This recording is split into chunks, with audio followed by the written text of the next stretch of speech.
கிராம பஞ்சாயத்தில் பிளாஸ்டிக்கை தடை செய்ய ஒவ்வொரு கட்டமாக திட்டங்களை நடைமுறைப்படுத்த பஞ்சாயத்தும் வியாபார சங்கங்களும் முன்வந்துள்ளன. மூணா கிராம பஞ்சாயத்தில் பிளாஸ்டிக் தடை குறித்து வியாபாரி சங்கங்களோடு நடத்திய கூட்டத்தில் முக்கிய தீர்மானங்கள் எடுக்கப்பட்டுள்ளது.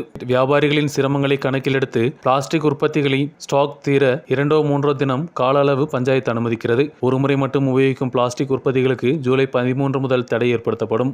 ജൂലൈ 1 മുതൽ മൂന്നാർ ഗ്രാമപഞ്ചായത്ത് പരിധിയിൽ പ്ലാസ്റ്റിക് നിരോധനവുമായി ബന്ധപ്പെട്ട് പഞ്ചായത്തിൻ്റെയും വിവിധ വ്യാപാര സ്ഥാപനങ്ങളുടെ ഭാരവാഹികളുമായി ഉണ്ടായ തീരുമാനത്തിൻ്റെ അടിസ്ഥാനത്തിൽ നടപ്പിലാക്കി വരുന്നു.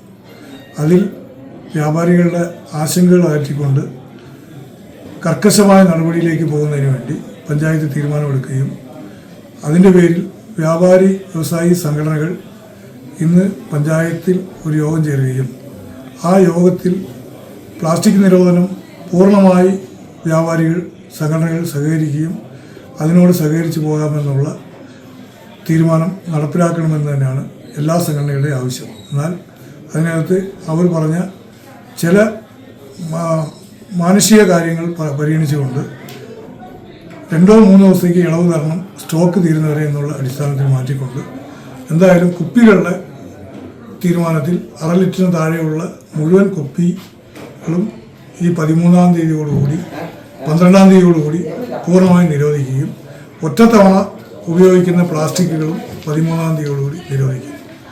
അതിനോട് വ്യാപാരികൾ എല്ലാ തരത്തിലും സഹകരിച്ചിട്ടുണ്ട്. ബാക്കിയുള്ളത് ഘട്ടം ഘട്ടമായി നിരോധിക്കുന്നതിനും സമ്പൂർണ്ണ പ്ലാസ്റ്റിക് നിരോധിത മേഖലയായി മൂന്നാർ പഞ്ചായത്തിനെ മാറ്റുന്നതിന് എല്ലാവരുടെ സഹായവും അഭ്യർത്ഥിക്കുന്നു.